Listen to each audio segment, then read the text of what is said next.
everyone, and welcome back to another episode of Thriving Grace.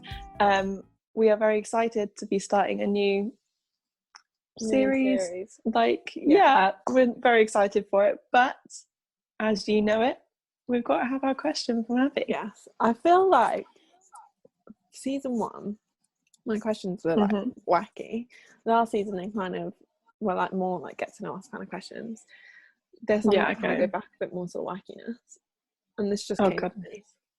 Okay.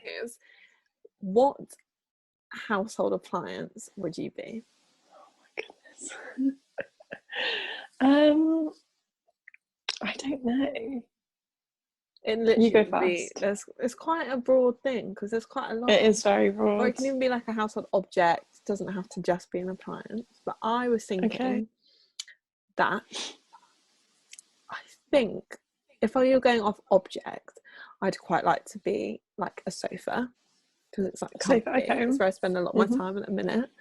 But if I had to be an appliance, I think I would go KitchenAid. KitchenAid, oh, that's a good one. That's a very good one. In it. That's what produces cake. So that's exactly. That is mine. So true.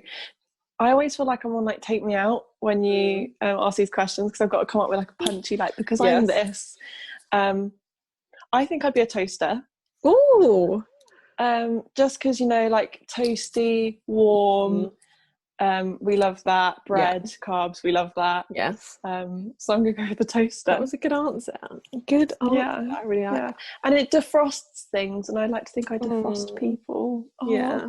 That's nice. That was more of a Take Me Out answer. I like that. Thank you. So, I tried. Do you want to say what this new series is? Sure, I would love to. So the new series is we're going to title Things We Learnt in Youth. And these aren't necessarily things that we just learnt in youth. It's things that you face in youth, and we're going to talk about our journey as we went in them in youth, because obviously me and Abby went to the same youth, so we got to see that with each other. And then also kind of our experience coming out of youth and how we've dealt with those different issues. So I'm really excited for it. Yes, me too. So today we're going to be talking about self-worth. Ooh, so good. Love that self-worth. So do you want to start it off just by briefly saying what your journey of self-worth was over you? Yeah, so I've never had a great self-worth growing up. I was probably one of the most self-conscious people ever. I feel like a lot of people I've spoken to, a lot of women now that we're adults, are happy to talk about it. If you're tall as a child, you always feel like you have to shrink yourself in every situation. And now I'm literally 5'5.5", I get the classic under the shoulder kind of jokes but I live for that now, because when I was younger I was so self-conscious about how tall I was. But that was just a part of it, and I always felt like I wasn't as pretty as the other girls or as thin as the other girls. And I remember sometimes in primary school, this is how deep it goes, primary school age, I'd come home and I remember crying to my mum until it went dark, just because I felt so self-conscious. So it's always been an issue. But then I guess once you meet boys, they kind of validate you and make you feel like you have some worth if they pay you attention. So I definitely got my self-worth caught up in that, which isn't good. I don't recommend it. When you put your self-worth in something, it just lets you down. It just gets worse and worse and worse. So I guess over youth I'd wear a lot of makeup to cover that up. We were literally talking about this, how when we were probably about 16. Well, I was 16. We definitely turn up to youth with full cut creases, full on face. And I remember one of our friends even came in with art glitter on her eyelids because she couldn't find cosmetic glitter, and it was just so funny. That's how extra we were. Yeah, we were so extra. And actually, when you think about it, it was we were just so self-conscious that coming to youth, and it's so crazy because we're all best friends, but actually we were so worried of comparison, that we were like, no, we've got to be our like top game, best outfit. Yeah, so I think like self-worth in youth times was like quite, I don't know, it was quite a tricky thing to kind of navigate through. But I'd be really interested to hear like your side of it, because obviously like I could see what I was feeling, and like, but I don't know what you were necessarily. We haven't really spoken about that. I guess mine's fairly similar to yours in terms of like started probably as soon as you get into secondary school. For me, it was like suddenly that thing of, I was in like a really kind of close primary school, and then suddenly you get sent into the secondary school where there's new people, and you're like used to your primary school like group for years and years, and you like feel comfortable with them, like it's more like your family. And then you get thrown into secondary school with all these new people, and it's like everyone has their like own ways of doing things. And then I found that's when I was kind of a bit like, oh, I need to start doing it. And then that's when I got into like wearing makeup for the first time, and it was like that only came about because I remember having a conversation with someone in class, not even someone that I was like massively like really good friends with, and she was just saying about how she wouldn't not come to school without makeup on, and to me that was like the first time I was like, this is so bizarre, like I never even thought about it, but suddenly it was like thrown on me. I was like, gosh, this is something that I have to do. So then I found myself then kind of getting sucked into it, and then very similar to Ellie, obviously then like boys become a thing in secondary school and throughout your teen years. So then definitely I was very similar in terms of like, if a boy told me that I looked nice, then like that's when I can accept it. And even like with my friendship group, we were like such good friends in school and also with my friends outside of school, but like I wanted them like their validation just like kind of constantly. But I think where our kind of situation differs is that you were like very aware that you were like, you had these like insecurities and like that you were self-conscious, whereas for me, I think I was quite oblivious to it. I was like in my own little like Abby world, like not really bothered by it kind of thing, just like bobbing along, just following what everyone else did. And then when we were then in youth and it got to that kind of stage where like makeup, boys, all of that was like very important to us, then I found myself, it was like, I see these people once a week, I need to make my impact once a week, because it wasn't like your friends that you see every single day at school, they see you at your best and they see what you wear. These are like people that it's like once a week I need to make my impression. So I think then it became this thing of like, I need to really wear the best outfit, look great, do my hair, all of this. But I think then it kind of got to that point of actually being like, this doesn't really matter. So before we get on to like kind of then when it switched, do you want to kind of say maybe like what it was that like caused the change, I guess? Yeah, 100%. I feel like I'm literally just telling my testimony here, because my whole testimony is a testimony of self-worth.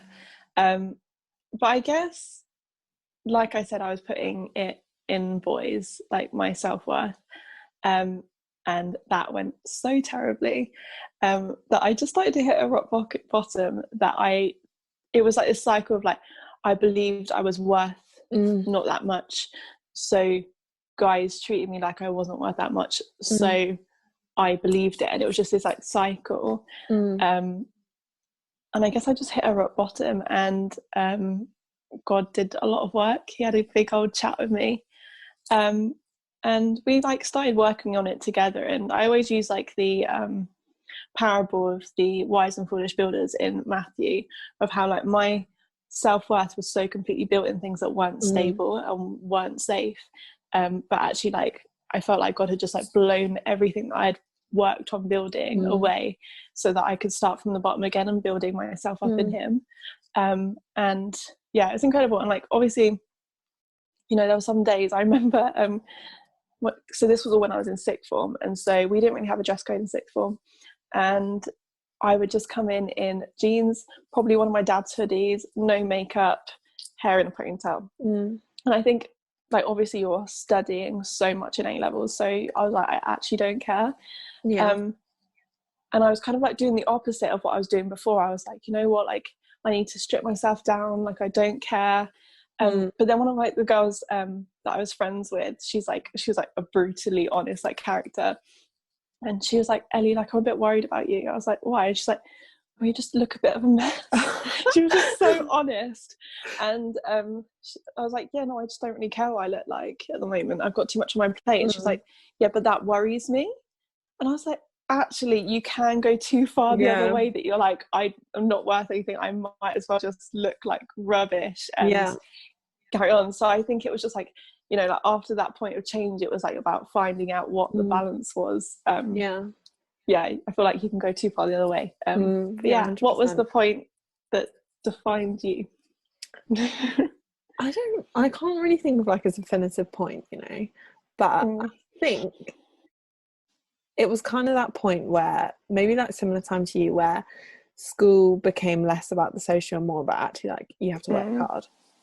And I think it was when I had kind of got a really like solid group within youth and like really like close friendships in youth, that actually it's like these people like love me so much. And I think it's like no matter how I look when I turn up to youth, like they're not going to change their opinion. And I think that was the thing. It was like accepting. I think because I had found it weird, like in school, you never really get shown like love, I guess, from like the people around you. So I think that was like the first time, like non-family wise, that I'd like felt like real love and like real affirmation from like a community around me. So I think that was like the key point of like, actually there are so many people that love me, and it's not because they like see so much deeper, and it's like they give you these compliments that aren't just like your hair looks nice.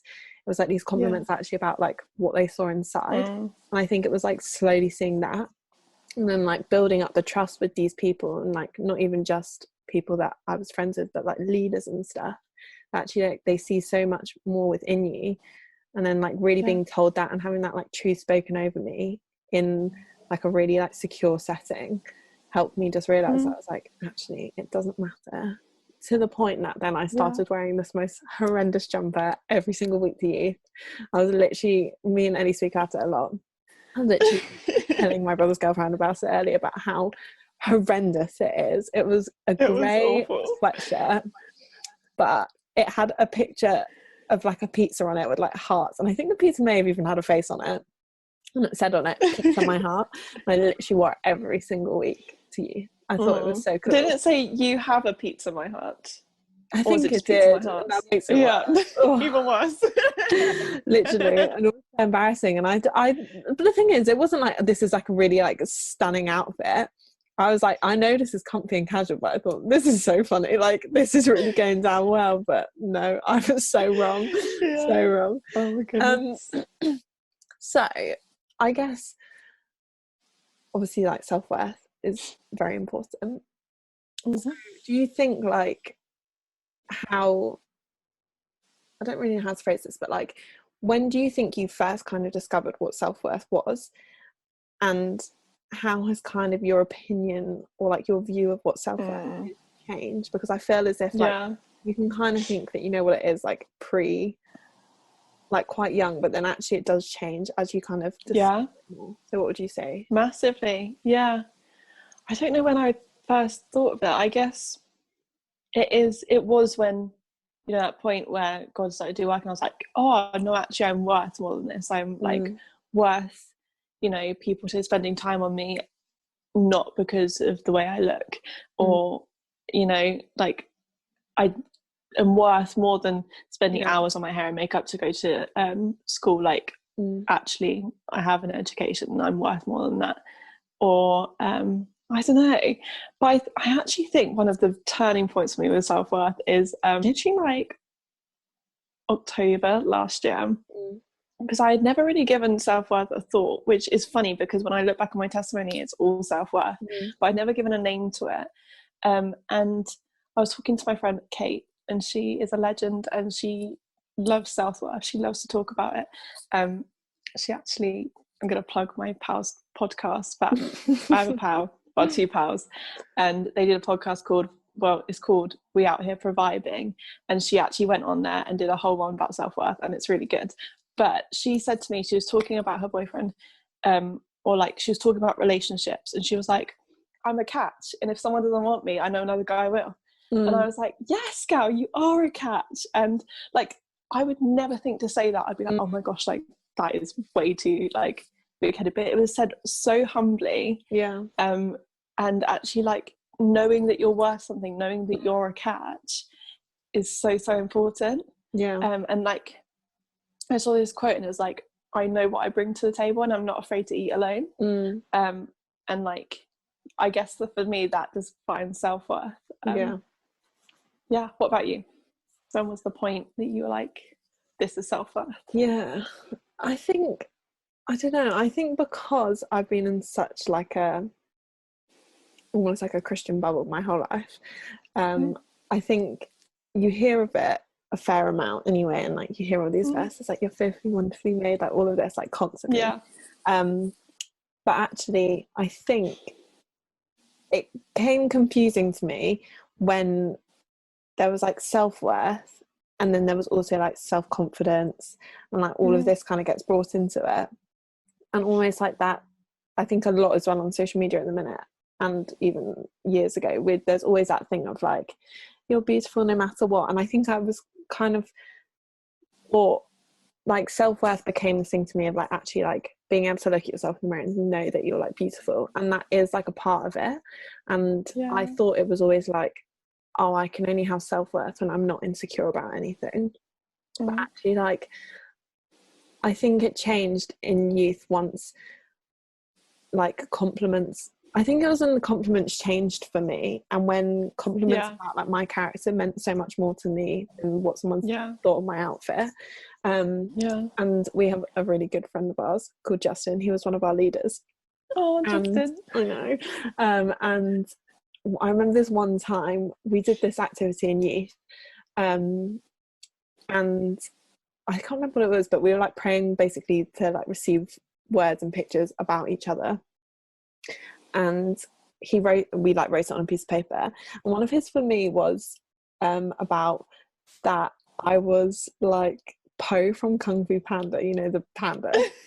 And I remember when he told me, I kind of sat there and I was like, okay, thanks, like panda, you kind of see it, maybe. And then he like went into this like explanation about like this big long explanation about like my character and what I'm like and all of this, and like it meant so much to me. And like that was probably like the most pivotal like moment of actually like this means so much to me to hear this. And I literally like get reminded of it like most days of like, I am Po, like channel my Po.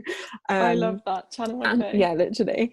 And I think that was the change of like actually like self-worth is knowing who you are as a person inside and outside, but it doesn't mean that you don't have any insecurities, because that still happens. And I think I saw this really good quote earlier on Pinterest, love it, and I literally just came up and I was like, oh, this is so good, this literally like sums it up.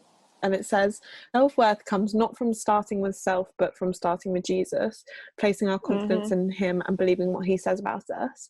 And I think over like the last few years especially, it's been a much more like actually like self-worth isn't necessarily me just like believing in myself. It's also like seeing all of the things that God has put into me. And I think that's why then like once people like start complimenting your character and stuff more, that's when you see like actually these are the things that God's really like put into me for a reason.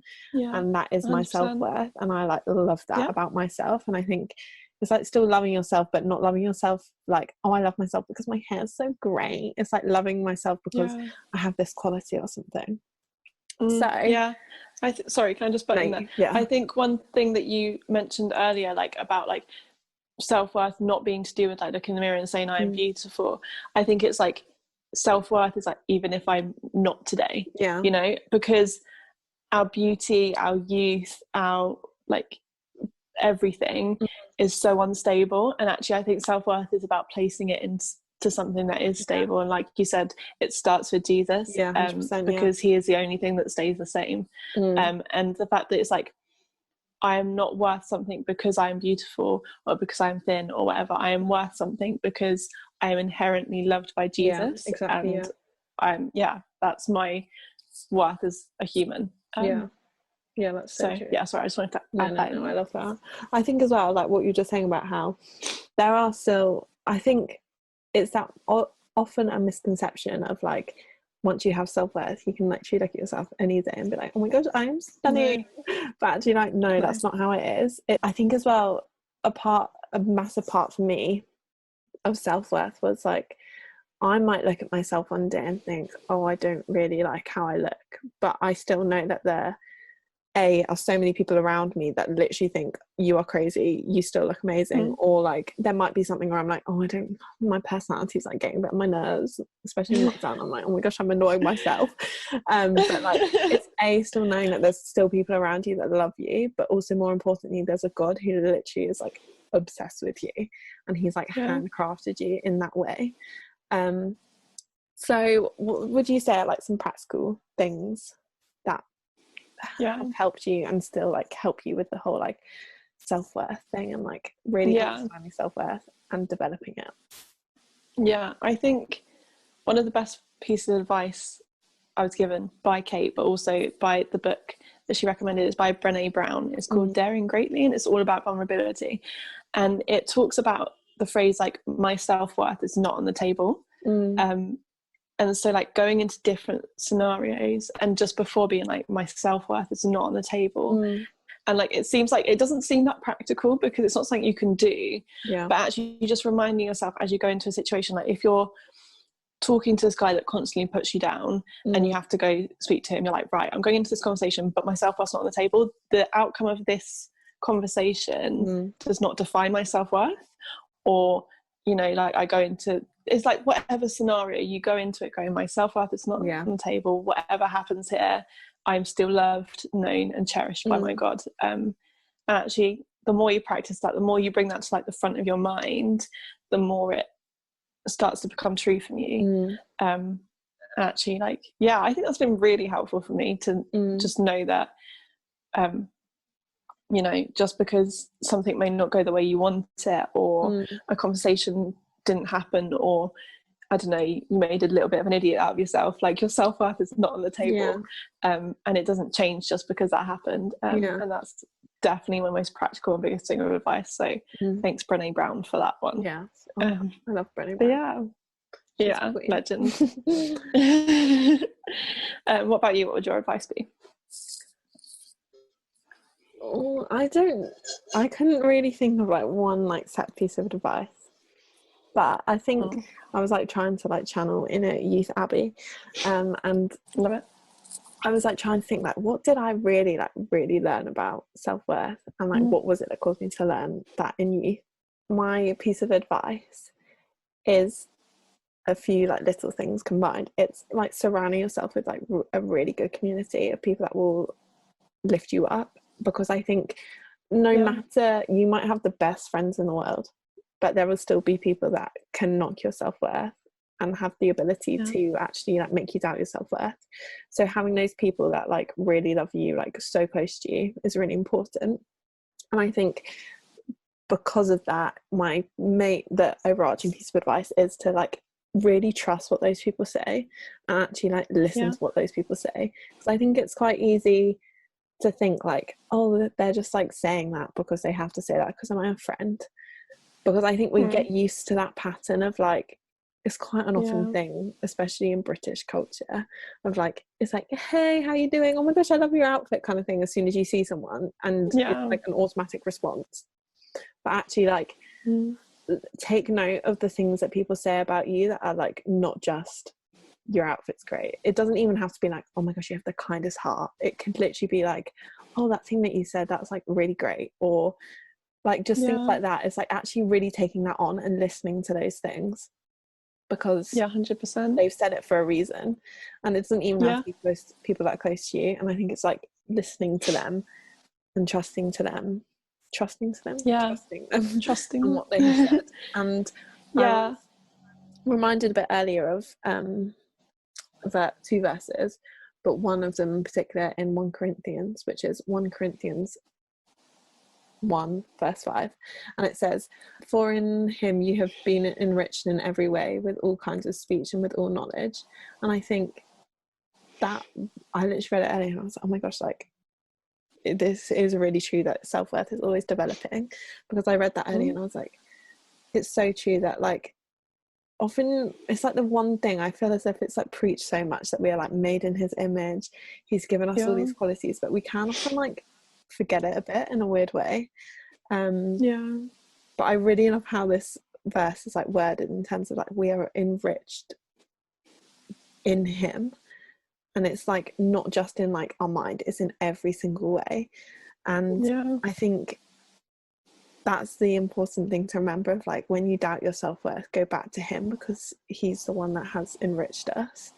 And I think one thing that I often find a bit helpful is if I'm like doubting myself a bit, going back to my Bible and just reading the story of Jesus and being like, this person has made me, and he's made me in his image.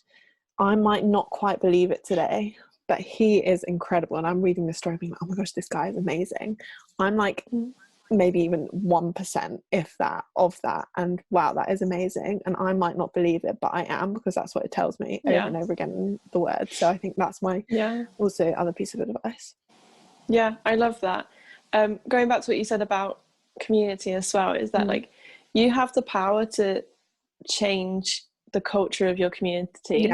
And like in youth, like for a while we were all complimenting each other's outfits and hairs and bodies and whatever, but actually like I think probably you, like particularly in Justin and everything, like changed the culture of that, and it became like let's compliment people on their personality, on the way that they love each other well and stuff like that. And actually like that will do so much for yours and for other people's self-worth, because they're being affirmed on other things that the world isn't affirming on. But in the same way, it's getting that balance of like you speaking into, you know, greatness into all your community's lives, but actually also knowing that not everyone gets to speak into your life. And that's so important. I wish I had known that. Not everyone that gives you, you know, tries to speak into your life and tell you who you are, you don't not everyone has that right. And actually just picking people very carefully who you know, love and trust, and who know, love and trust you, to remind you when those people do get through that wall, that who you actually are. And actually picking those people so wisely is another piece of advice that I'd give. I love that 100%. I think that's the one thing that's also very easy to forget. Like you can take on what people say because you're like, they must have a valid reason to say that. But like just because they've said it, doesn't mean it's true, and you don't have to take on what they've said. That is one thing of many things that we've learned in you. Definitely. I'm excited for next week. Yeah, me too. We won't say. Just come back for it, because it is actually really fun. And actually the rest, all of them for this, I think I'm excited for the next two the most. So very excited for this series. So we hope you enjoyed, and check out our Instagram, which Ellie will so plug that she does so well. Thank you. It is at thrive.in.grace. Go check it out. Yes, go check it out, and we will see you next week for the second one in this 4-part series. Hope you've enjoyed. See you next week.